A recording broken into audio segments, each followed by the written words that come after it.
Salut tout le monde, j'espère que vous allez bien. Si vous me suivez depuis un moment déjà, vous savez que je travaille avec un plan de travail dans ma classe. Vous savez aussi probablement que ce plan de travail-là est gradué. Je vous ai déjà parlé de comment je fonctionnais pour le plan de travail, l'organisation, le matériel des élèves et tout ça. Je vous ai déjà aussi présenté les tâches que je mettais dans ce plan de travail-là, mais j'ai reçu des questions sur comment je fais pour graduer ce plan de travail-là parce que dans ma classe, je donne pas la même chose à tout le monde. En fait, oui, je donne la même chose à tout le monde, mais il y a certains élèves qui ont des numéros en moins, des numéros en plus, mais au final, c'est les mêmes tâches pour tout le monde. Donc aujourd'hui, je voulais prendre du temps pour vous expliquer comment je fais pour gérer cette organisation-là, cette graduation de plan de travail. Vous devez savoir qu'au moment où on se parle, j'ai pas encore commencé à faire du plan de travail ou des ateliers avec mes élèves de 3e, 4e année. Donc, c'est vraiment ma vision d'enseignante de 5e année au 3e cycle que je vais vous présenter aujourd'hui. Ça se peut qu'il y ait des changements, ça se peut que j'ai besoin de m'adapter, que mon organisation change avec les plus petits. Donc, si vous voulez savoir comment je fonctionne au 2e cycle, je vais vraiment vous inviter à aller voir mes vlogs qui ont probablement déjà commencé, je crois. Donc, allez fouiller là-dedans pour voir parce que j'ai vraiment l'impression que je vais devoir modifier ma façon de faire. Mais au niveau de la graduation des plans de travail, je pense que je vais continuer à faire ça parce que ça me plaît beaucoup. Dans le fond, comment je fonctionne, c'est que chaque enfant reçoit sa feuille avec les travaux à accomplir, puis je mets des illustrations de piment. Donc, plus tu as de piment sur ta feuille, plus ton plan de travail est chargé. C'est sûr que vous allez peut-être avoir des petites interventions à faire là en début d'année parce qu'il y a toujours quelques élèves qui pensent qu'avoir un plan de travail avec 2 piments, ben c'est qu'on est meilleur que ceux qui ont un plan de travail à 1 piment. Alors que c'est pas du tout le message que je voulais lancer, puis c'est vraiment même pas l'intention. C'est pas, mes plans de travail sont pas classés en élèves faibles, moyens ou forts. C'est vraiment en fonction de leur rythme et de leur capacité au travail. Les 2 premiers plans de travail de l'année sont généralement identiques pour tout le monde. Ça va me servir vraiment à observer la capacité de travail de mes élèves puis voir comment ils s'organisent. Fait que c'est là que je vais être capable de voir c'est qui mes élèves rapides qui sont capables d'en faire plus. C'est qui mes élèves et que c'est plus difficile au niveau de l'organisation puis de se mettre au travail qui ont besoin d'en faire moins. Puis c'est qui mes élèves juste milieu qui sont capables sans problème de réaliser les tâches. J'aime pas ça dire que c'est pour des élèves faibles, moyens ou forts parce que c'est vraiment pas ça le but. Dans le fond, un élève fort peut avoir un rythme de travail plus lent et vice-versa, fait que ça n'a pas vraiment rapport. Assurez-vous juste de valider que vos élèves qui sont rapides font le travail comme il faut parce que souvent, ils veulent augmenter de piment, ils veulent en avoir plus à faire, mais s'ils passent leur temps à botcher puis à avoir tout le temps des mauvaises réponses, ben c'est pas vraiment efficace. Fait que faites juste valider s'ils le font comme il faut, s'ils comprennent bien la matière, puis pour les mettre dans la catégorie rapide pour les bonnes raisons. Durant l'année, je vais évaluer plusieurs fois les niveaux de piment de mes élèves. Des fois, c'est moi qui dis « Ah, tiens, viens ici, je pense que tu serais capable de faire un 2 piments, ça tente-tu d'essayer? » On discute ensemble. Mais des fois, c'est aussi les élèves qui viennent me voir pour me demander de changer, soit pour augmenter, soit pour descendre. Puis encore là, j'ai une discussion avec eux pour savoir pourquoi ils veulent changer, s'ils veulent augmenter, pourquoi, s'ils veulent descendre, pourquoi. Puis si on discute, des fois, c'est parce qu'ils ont des mauvaises stratégies, des fois, c'est que le travail est trop difficile pour eux, puis on a une discussion autour de ça. Si l'élève veut changer de piment pour augmenter, souvent, je vais lui faire un plan de travail test. Fait que, mettons, l'élève veut passer du 2 piments au 3 piments, ben je vais lui imprimer quand même sa feuille de 2 piments, mais à la main, je vais rajouter tous les numéros de plus pour équivaloir un plan de travail 3 piments. Donc ça, c'est comme son test. Puis s'il réussit, après ça, il peut avoir officiellement la vraie feuille du 3 piments. Est-ce que c'est possible qu'un élève reste au même piment toute l'année? Oui, c'est possible. Ça arrive rarement, mais faites attention parce qu'il y a des élèves qui vont vouloir rester au 1 piment par paresse pour en faire le moins possible. Mais il y en a d'autres qui vont rester au 1 piment parce que c'est vraiment leur niveau, leur capacité de travail. Ça m'est arrivé avec 2 élèves l'année passée. Il y en a un que j'ai voulu pousser plus loin parce que je me suis rendu compte que il faisait la loi du moindre effort. Je vais en faire le moins possible. Puis je l'ai shaké un petit peu en lui disant mais je pense vraiment que tu es capable de faire mieux. Puis pour vrai, j'ai le goût de l'essayer. Je pense que tu es capable d'en faire plus. T'es super bon, j'ai confiance en toi. Puis finalement, ça a débloqué puis il a changé genre de 3 niveaux de piment là, jusqu'à la fin de l'année maintenant.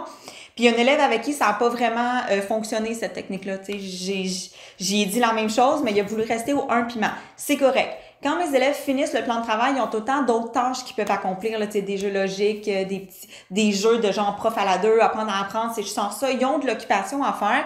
Fait que, il y a un élève que j'ai décidé de le laisser à un piment puis il restait là toute l'année parce que je voulais pas qu'il soit démotivé. Puis il était content d'avoir fini son plan de travail puis d'aller pouvoir faire des jeux par la suite. Versus un élève qui finit son plan de travail d'avance parce qu'il est au plus petit puis qu'après ça, il va niaiser puis perdre son temps. Fait que c'est comme une grosse job d'évaluation puis de regarder tous nos élèves pour voir s'ils sont vraiment au meilleur niveau pour eux. Évidemment, j'ai un piment spécial pour les élèves qui partent en orthopédagogie parce que souvent, c'est ce qu'on fait pendant qu'ils sont partis. On fait une période de plan de travail.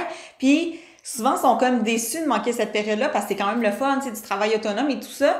Mais ils peuvent pas arriver à faire la même chose que les autres en étant sortis 1 à 2 heures par semaine. C'est moi, mon plan de travail fonctionne sur 2 semaines. Fait qu'il manque, peut-être 2 à 4 heures par plan de travail. Fait que c'est push. Fait que je leur réduis les tâches. Je sélectionne ce qui est vraiment important, puis je leur laisse une section genre, regarde, tout ça, on avait à faire ça. Toi, je veux que tu fasses ça. Puis après ça, je choisis 1 ou 2 tâches supplémentaires dans ce qui reste, puis ça va être correct, je les pénaliserai pas, mais je m'attends à un minimum de leur part.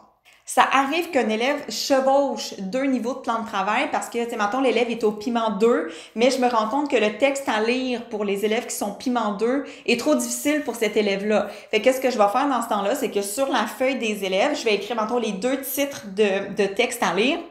Puis quand je leur remets la feuille, je leur fais tout simplement surligner. Je dis, OK, toi, tu lis le texte sur les coyotes, toi, tu lis le texte sur les loups. Toi, les coyotes, toi, les loups. Comme ça, même s'ils sont piment 2, puis je m'attendais à ce que ce soit le texte sur les loups, ben je m'adapte quand même au niveau de l'enfant. Puis je sais que même si niveau travail, il est capable d'en donner plus, ben je sais que son travail de lecture, c'est plus difficile, fait que je vais lui donner un texte différent. Je vais vous présenter les 4 tâches qui peuvent changer en fonction des piments du plan de travail. Le premier, je viens de vous en parler, c'est les textes. On utilise, nous, la ressource Monde en marche et Nos nouvelles. Nos nouvelles, c'est des textes qui sont un petit peu plus simples, mettons, 2e cycle. Puis le Monde en marche, c'est pour le 3e cycle. Fait que nos élèves qui ont un petit peu plus de difficultés en lecture, on va sélectionner des textes dans la ressource Nos nouvelles. Fait que selon leur niveau de piment, ils vont avoir un texte différent. Puis des fois, même, on donne le même texte à tout le monde, mais on va sélectionner le nombre de questions à répondre. T'sais, on va les regarder pour on va faire, OK, mettons les questions 1, 2, 3, 7, nos 1 piments sont capables de faire ça. Après ça, nos 2 piments, 1, 2, 3, 4, 7. Fait qu'on va moduler comme ça, puis on va toujours, quand on veut prendre une tâche et l'évaluer, on va toujours prendre ce que les plus petits piments ont fait parce qu'on est sûr que tout le monde a répondu à ces questions-là. Il y a aussi les numéros dans le Maths de tête. Maths de tête, c'est une ressource qui vient des éditions L'Envolée. Si je me trompe pas, c'est un document reproductible avec des petits problèmes en mathématiques, genre C2. Ça, on en donne à chaque plan de travail en fonction des notions qu'on a vues en classe les semaines précédentes. Puis, on va, encore une fois, venir jouer dans le nombre de numéros. Fait que, tu sais, on va donner, mettons, on donne la page 15 à tout le monde, mais les piments orthopédagogie, mettons, ils vont faire la page 15, mais juste le numéro 12. Fait qu'on va moduler comme ça, on va ajouter des pages pour les plus rapides et tout ça. Puis encore une fois, si on veut évaluer un numéro dans le maths de tête, on va choisir le numéro que les plus petits piments ont fait parce qu'on est sûr qu'on l'a donné à tout le monde et que tout le monde le fait. Il y a aussi les cartes à tâches qui peuvent changer. Donc, on choisit des ensembles de cartes à tâches, encore une fois, en fonction des notions qu'on a vues, soit en français, soit en maths. Nous, on les colle sur des grands cartons bleus, fait que les élèves n'ont pas à les manipuler. Là, sont collés là avec la gommette, fait qu'ils viennent s'installer devant, puis les font.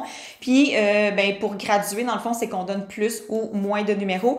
Puis, c'est pas nécessairement, mettons, les 2 premières cartes à tâches pour les petits piments. Puis, tu sais, c'est pas nécessairement en ordre comme ça. On va vraiment aller voir le problème proposé par la carte à tâche, puis sélectionner en fonction de ce qui est plus difficile, mettons, ou plus facile. Tu sais, c'est sûr que nos élèves, normalement, qui sont au plus grand piment, ont plus de facilité avec le travail, en général. Fait qu'on essaie de choisir en fonction. Fait que ça peut être, tu peux être un petit piment puis faire la carte 2 puis la carte 23. Tu sais, c'est pas nécessairement la première puis la deuxième carte. Fait qu'on y va comme ça. La dernière chose, c'est quelque chose qui ne change pas pour tout le monde puis qui reste pour tous les plans de travail de l'année, c'est le document de verbes.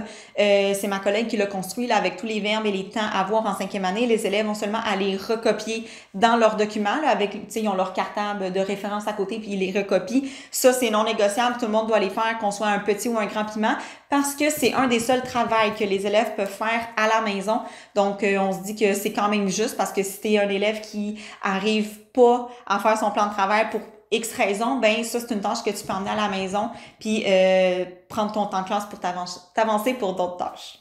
J'espère que ça vous a éclairé sur la façon dont je m'y prends pour graduer mes plans de travail. Je ne retournerai pas en arrière parce que c'est tellement pas le fun pour un enfant de se faire taper dessus parce qu'il finit pas le travail alors qu'il donne son 100% à chaque fois.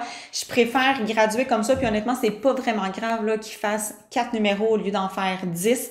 Il a vu la matière, il a travaillé un petit peu. Moi, ça me convient. Fait que si jamais vous avez d'autres questions, des suggestions ou quoi que ce soit par rapport à ce mode de fonctionnement-là, n'hésitez pas à me l'écrire dans les commentaires, ça va me faire plaisir de vous répondre. Et sur ce, on se voit dans une prochaine vidéo. Bye!